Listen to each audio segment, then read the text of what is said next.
Muy bien amigos, regresamos con más Mundo IP. En el bloque pasado hablamos del conflicto en Medio Oriente, de la guerra en Ucrania, y en este quisiera comenzar en Estados Unidos, porque continúan las reacciones a la victoria de Donald Trump, que dejó al Partido Demócrata en crisis y buscando culpables. La expresidenta de la Cámara de Representantes, Nancy Pelosi, apuntó contra el actual mandatario por el fracaso, declarando que Joe Biden tendría que haber renunciado antes a su candidatura, porque hubiera dado la oportunidad de que se presentaran otros candidatos y de que el electorado demócrata eligiera en una primaria, considerando que Kamala Harris podría haber salido fortalecida. Por su parte, el líder del ala izquierdista del partido, Bernie Sanders, dijo que los demócratas habían abandonado a la clase trabajadora para centrarse en la defensa de cuestiones identitarias, una afirmación que Pelosi dijo que no compartía. Asimismo, Biden también salió a hablar, adelantando que garantizaba que la transición iba a ser pacífica y ordenada, y llamó a acabar con el debate sobre la solidez del sistema electoral, afirmando que era justo, honesto y transparente.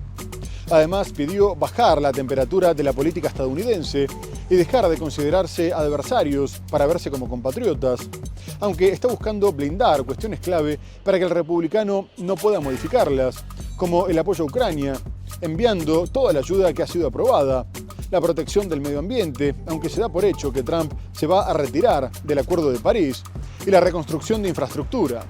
Mientras tanto, el futuro gobierno republicano va tomando forma y el presidente electo anunció que su jefa de gabinete sería Susie Wiles, que lideraba la estrategia de su campaña y que se convertirá en la primera mujer en ocupar uno de los cargos más importantes.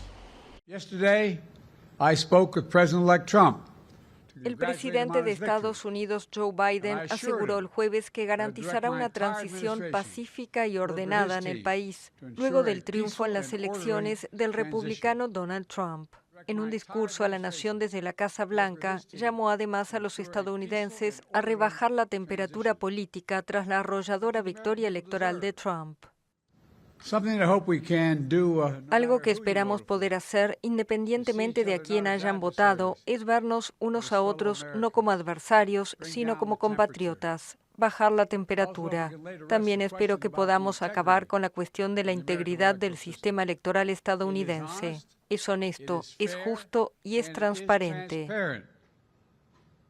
Trump ganó la Casa Blanca al conseguir 295 votos electorales, muy por encima de los 270 necesarios para derrotar a la vicepresidenta demócrata Kamala Harris. Según las últimas proyecciones de los medios estadounidenses, Trump obtuvo más de la mitad de los 50 estados del país, entre ellos Georgia, Pensilvania, Michigan y Wisconsin, que en la última elección se habían inclinado por los demócratas. Comienzan a conocerse los nombres del próximo gobierno de Estados Unidos. El presidente electo Donald Trump designó el jueves a Susie Wiles como jefa de gabinete de la Casa Blanca. El republicano definió a quien hasta ahora era su directora de campaña como una persona dura, inteligente, innovadora y universalmente admirada y respetada. También destacó que será la primera jefa de gabinete en la historia del país. Y poco después nombró al dueño de Tesla y de la red social X, Elon Musk, al frente del nuevo Departamento de Eficiencia Gubernamental, un cargo que ocupará junto al ex candidato Vivek Ramaswamy. Trump afirmó que juntos allanarían el camino para que su administración desmantelara la burocracia, eliminara las regulaciones excesivas, recortara los gastos innecesarios y reestructurara las agencias federales. A su vez, Musk sostuvo que el cambio drástico enviaría ondas de choque a través de todos los involucrados en el despilfarro y le daría al Estado un enfoque empresarial. Por otra parte, Trump anunció a Thomas Homan para que tome el control de la frontera y lleve a cabo la mayor deportación de migrantes de la historia de Estados Unidos. Homan ya estuvo a cargo del Servicio de Inmigración y Control de Aduanas y ha generado polémica con la política de separación de familias, en la que separaba a los niños de sus padres para disuadirlos de entrar en el país, aunque ahora dijo que deportará a las familias enteras. Y Homan deberá trabajar con la gobernadora de Dakota del Sur, Kristi Noem, que fue nombrada al frente del Departamento de Seguridad Nacional. Por otra parte, la diputada republicana Elise Stefanik, conocida por su fuerte respaldo a Israel y sus críticas a Naciones Unidas, será puesta como embajadora ante el organismo y el ex gobernador de Arkansas, Mike Huckabee, defensor de la anexión de Cisjordania por parte de Israel y con conexiones con los colonos judíos, será embajador en este país. Por último, se destacó la elección del presentador de Fox News, Pete Hegseth, como secretario de Defensa. El presidente electo de Estados Unidos, Donald Trump, ya ha nombrado a algunas personas de confianza para integrar su futuro gabinete y aspira a que puedan asumir sus puestos sin tener que someterse al proceso de confirmación en el Senado. Según el diario The New York Times, Trump ha decidido nombrar al senador por Florida Marco Rubio, de origen cubano, como secretario de Estado, pero la decisión no es definitiva. El vicepresidente del Comité de Inteligencia del Senado, rival de Trump en las primarias republicanas de 2016, sería el primer latino en ocupar el cargo. Como asesor de seguridad nacional se perfila el congresista por Florida Michael Waltz, según los diarios The Washington Post y The Wall Street Journal. El domingo, Trump, de 78 años, anunció que confiará el control fronterizo a Tom Homan, un defensor de la política de mano dura que ya estuvo al frente del Servicio de Inmigración y Aduanas.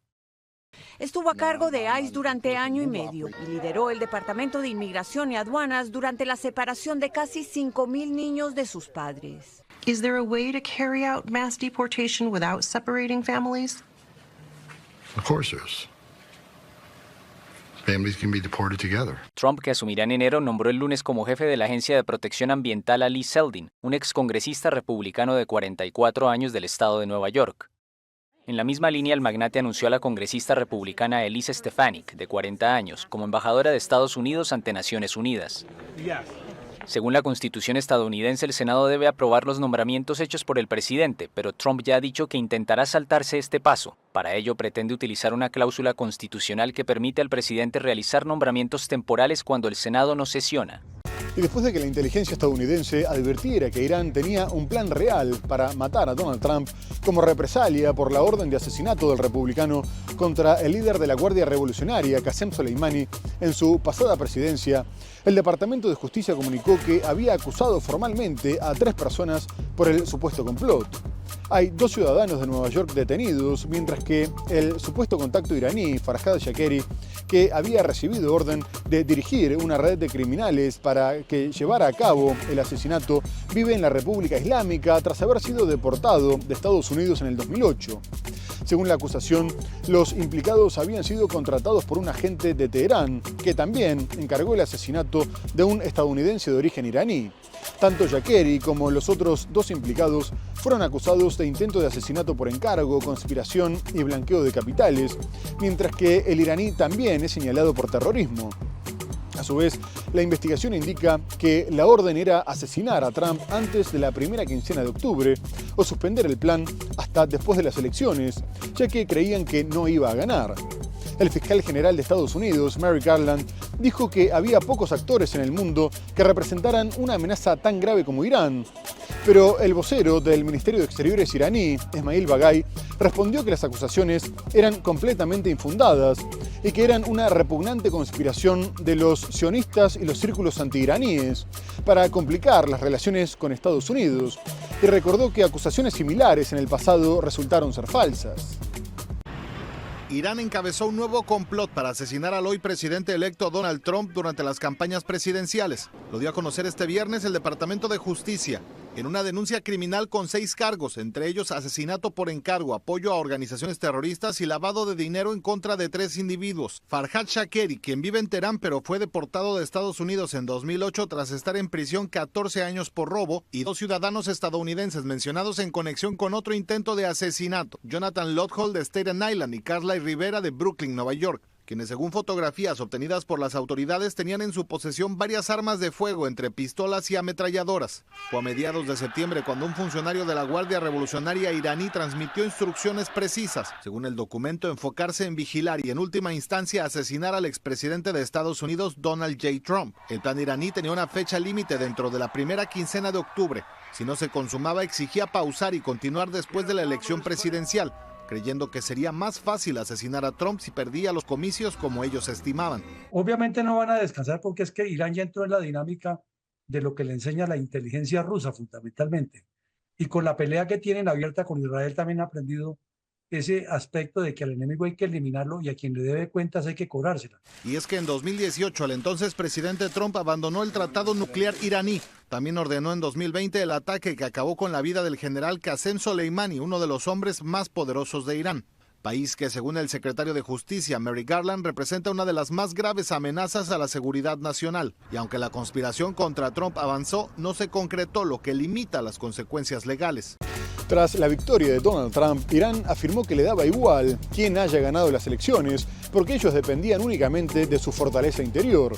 No obstante, sí esperan una postura más beligerante por parte de Washington con la experiencia del primer mandato de Trump, que aplicó una presión máxima, retirándose del acuerdo nuclear para imponer sanciones.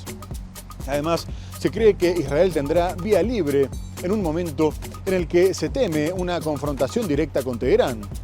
Pero también Europa se prepara para Trump y 47 jefes de Estado y de Gobierno se reunieron en Budapest para abordar cuestiones económicas y migratorias, pero la victoria del republicano acaparó la cumbre.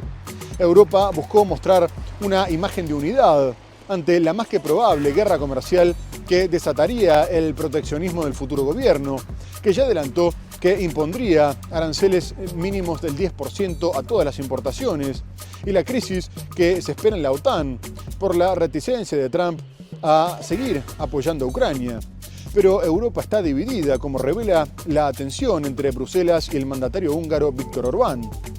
Y quien intenta liderar la independencia europea es el presidente francés Emmanuel Macron, que dijo que Trump defendería los intereses estadounidenses, por lo que ellos tendrían que defender los suyos.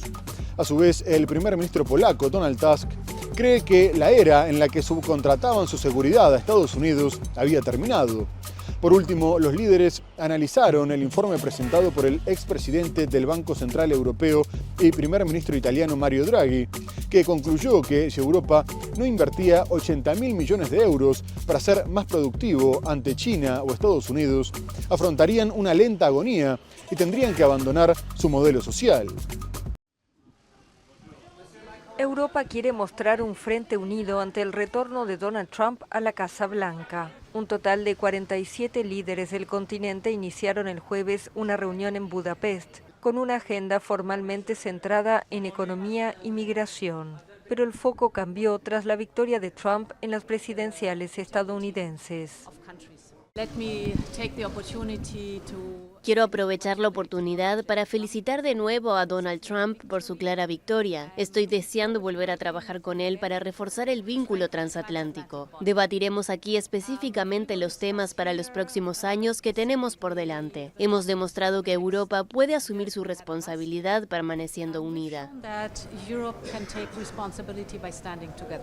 La elección de Trump abre interrogantes en Europa sobre el futuro de las relaciones comerciales, luego que el magnate indicara durante su campaña que quiere subir los aranceles. También preocupa su relación con la OTAN, pero el tema particularmente sensible es Ucrania, ya que Trump ha cuestionado la ayuda estadounidense a ese país en guerra con Rusia. El secretario general de la OTAN dijo al llegar al encuentro que le preocupa que, según indicó, Corea del Norte, Irán, China y Rusia estén trabajando juntos contra Ucrania.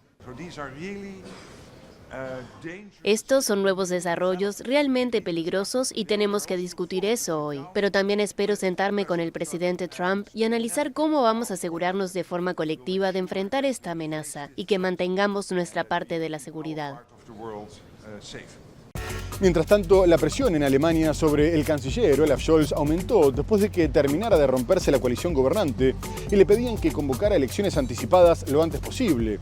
La exigencia fue encabezada por el opositor derechista Friedrich Merz, que aparece como favorito de cara a los próximos comicios, mientras que la extrema derecha de Alternativa para Alemania se quedaría con la segunda posición. Pero también los verdes, que integran el Ejecutivo, se unieron a la derecha para pedir que se adelantara el voto de confianza que el gobierno socialdemócrata había fijado para enero, por lo que se esperaba que las elecciones tuvieran lugar en marzo, 6 meses antes de lo previsto. Y Scholz cedió a las presiones, diciendo que si bien quedaban varias cosas por hacer, él también quería acelerar el proceso y fijó el voto de confianza para el 16 de diciembre. A su vez, varios diputados de su partido también lo presionan para que retire su candidatura, ya que tiene bajos índices de popularidad y piden que sea reemplazado por el ministro de Defensa Boris Pistorius. La caída del gobierno de coalición se produjo tras meses de tensión por el presupuesto presentado por el líder del Partido Liberal, Christian Lindner, que contaba con la oposición de sus socios, y Scholz lo terminó destituyendo, acusándolo de bloquear ayudas a Ucrania y de buscar el colapso. A su vez, los verdes también apuntaron contra Lindner porque su postura dejaba sola a Ucrania y beneficiaba a Rusia, mientras que este los acusó de no tomarse en serio los problemas de la industria y las preocupaciones de los ciudadanos y abogó por recortar prestaciones sociales para no aumentar la deuda.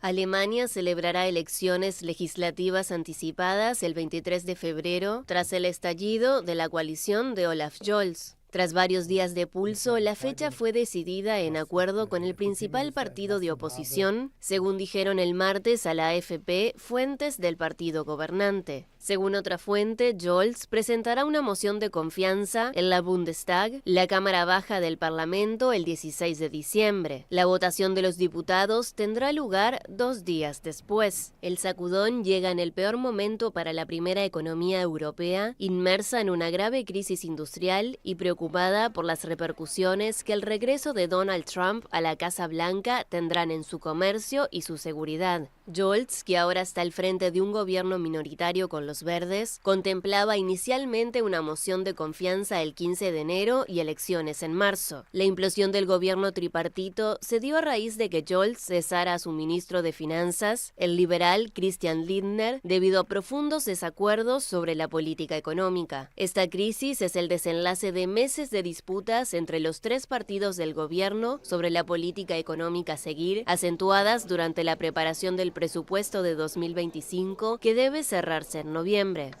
Scholz esperaba retrasar el proceso hasta principios del próximo año, argumentando que aún queda trabajo por hacer. Pero el líder de la oposición cristiano-demócrata, Friedrich Merz, exige elecciones lo antes posible. Pretende convertirse en canciller, ya que su partido ocupa un lugar destacado en las encuestas. Por otra parte, 130.000 personas se concentraron en Valencia para exigir la dimisión del presidente regional Carlos Mazón, tras la tormenta del 29 de octubre que dejó inundaciones que provocaron la muerte de más de 200 personas. La Agencia Estatal de Meteorología de España había elevado el nivel de alerta al máximo, pero no se emitió ninguna orden de evacuación y cuando los celulares recibieron la alerta ya era demasiado tarde y cientos de vehículos estaban bajo el agua. Además, la respuesta de las autoridades también fue lenta y días después se seguía buscando desaparecidos e intentando recuperar los cuerpos y las calles continuaban llenas de barro. En la manifestación fueron detenidas 4 personas y 31 policías resultaron heridos en medio de graves disturbios al término de la marcha. Los gobiernos regionales están a cargo de la gestión de catástrofes, pero la indignación no solo estaba dirigida contra el político del derechista Partido Popular, sino también contra el ejecutivo de Pedro Sánchez, ya que el gobierno federal también es responsable de emitir alertas y puede intervenir en casos extremos. Y cuando Sánchez visitó la zona afectada junto a los Reyes, fueron recibidos con insultos y agresiones. Desde la Moncloa respondieron que no era el momento de buscar culpables, pero que evaluarían la responsabilidad de cada uno. A su vez, el Partido Popular dijo que la manifestación estaba politizada y culpó a entidades de Cataluña de intentar colapsar la ciudad, mientras acusó a los críticos de utilizar a las víctimas y aprovecharse del dolor, unas declaraciones que aumentaron la indignación.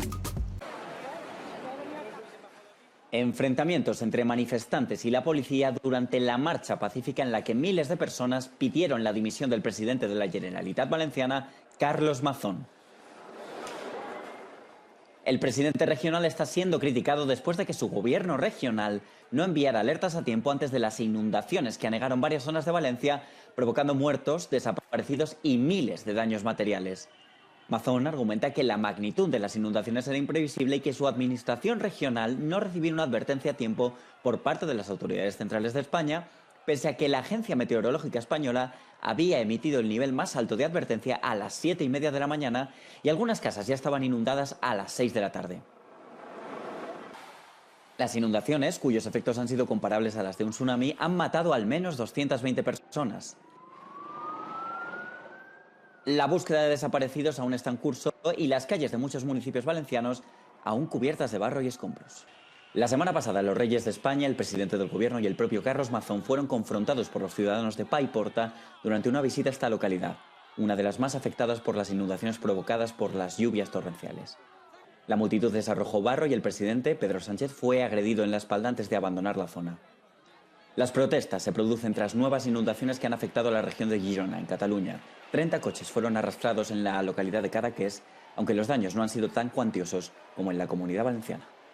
Y quisiera terminar en Ecuador, que continúa en medio de una fuerte crisis política después de que el mandatario Daniel Noboa designara a la secretaria de Planificación, Soria Moya, como vicepresidenta interina para reemplazar a María Verónica Abad tras meses de tensiones y después de que el Ministerio de Trabajo la suspendiera del cargo sin goce de sueldo por 150 días por abandono injustificado de sus funciones, ya que no se presentó en Ankara, a donde tenía que ir como parte de su labor como embajadora en Israel. A su vez, la vicepresidenta denunció un golpe de Estado encubierto y aseguró que el presidente se comportaba como en una dictadura.